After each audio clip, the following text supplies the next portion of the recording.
This might be completely different.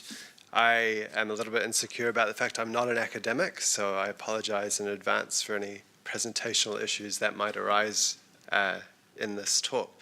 I thought I'd start with an anecdote, which was on a day much like today, and I can't exactly remember when, it would have been 2012 or 13, sitting in our office in Wellington with two very soberly dressed Ministry of Foreign Affairs and Ministry of Business, Innovation and Employment types, coming to have a very serious chat with us. They wanted to consult us on the intellectual property chapter draft of the TPP. And they're like, oh, we'll talk you through it, and then we'll let you have a look at the text. We've got the text. We're like, oh, great. And they're like, and we'll then have to collect the text back. And you can't talk about what we've talked about with you or what's in the text. And I was like, well, why do you want us to look at it then? And they were like, well, we're consulting you. And I was like, well, you know, we've got a number of hundreds of members who would be quite interested to know what was in it, and then we could give you some balanced feedback on it. No, we can't. The parties have agreed that the text won't be released publicly. I said, well, US Trade Representative is pretty famous for having big coordinating committees, thousands of people seeing the text, getting broad-based industry input. You don't want us to do that. No, the parties have agreed that we won't do that. It's like, well, has the US done that? Yes, but do you want to look at the text? And so I stopped asking awkward questions and looked at the text and were like, this isn't going to go anywhere, is it? And they said, no, but we can't say that to the Americans yet. So that was, the anecdote there was, why am I sitting in a room looking at a piece of paper, which I then have to give back, and I'm not meant to talk about with the stakeholders that you're talking to me so you can tell ministers you've actually engaged with stakeholders about. This seems very puzzling.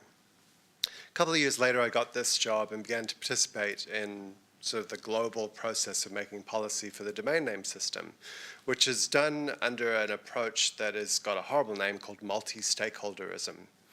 And my piece in the research is to just draw out what that looks like and how different it is from conventional trade negotiation styles in some ways. And one of those is that everything is open. All of the documents are published. You know, as soon as anything gets anywhere near a working draft, it's available, and anyone can read it, offer comments, and so on. The second is that the negotiating fora are also open, and anyone who chooses to can participate in them. So it doesn't matter whether you're representing a government or a corporate or an NGO or you're an interested citizen, you can be in the room, and the way that your ideas may rise or fall relates to the merits of those ideas as judged by the community. So rather than it being a geopolitical question, you know, when that stuff, countries try that in IG, and they tend to be rebuffed by the techie types who set these systems up 20 and 30 years ago. It's about the merits, not who the speaker is. And so I just want to do that because we've only got sort of 5 minutes for this intro to just sort of suggest those things and to say that feels pretty different to trade negotiation. And it's a hard process because decision points come with consensus of participants who have opted in. Sometimes they're made up on a representative basis to make sure that you don't have a logjam with the occasional kooky crazy who chooses to get involved in these processes. But no one can avoid necessarily being embarrassed if they don't get their way. Trade-offs can be hard to engineer because it is in the public eye of whatever the political community is that's managing these things. But when consensus is arrived at, it does tend to be relatively durable, and it tends to balance the interests of the stakeholders who have participated in it in a way that everyone can at least live with, which sounds pretty like the outcome of a trade negotiation process, at least in intent, not always in action. So all I wanted to do was suggest that the traditional closed room approach possibly doesn't lead to better outcomes in terms of the substance of what is in these agreements.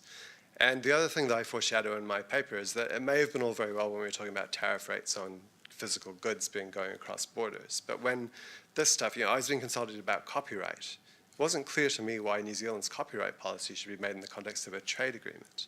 There are all these other behind-the-border harmonization things that take these agreements away from traditional trade and into things that were matters for domestic policy.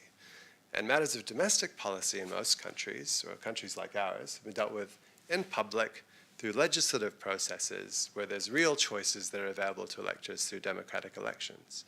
If you want to grab all that subject matter and put it in a different process, it's about trade negotiations, and use the veil of secrecy to deny the public input and voice on these things, I think you've got a legitimacy problem. So I think as a sort of principled point, if there was a more multi-stakeholder driven approach to trade negotiation, it would be good for legitimacy and good for better agreements. And I think governments would hate it, and so I don't see how it happens, but it's an interesting model to think through and how you might try and sort of get those ideas on the table with some of the more open-minded governments, which I think New Zealand is one in terms of how to do negotiations better. So that's all I've got. Thank you for listening.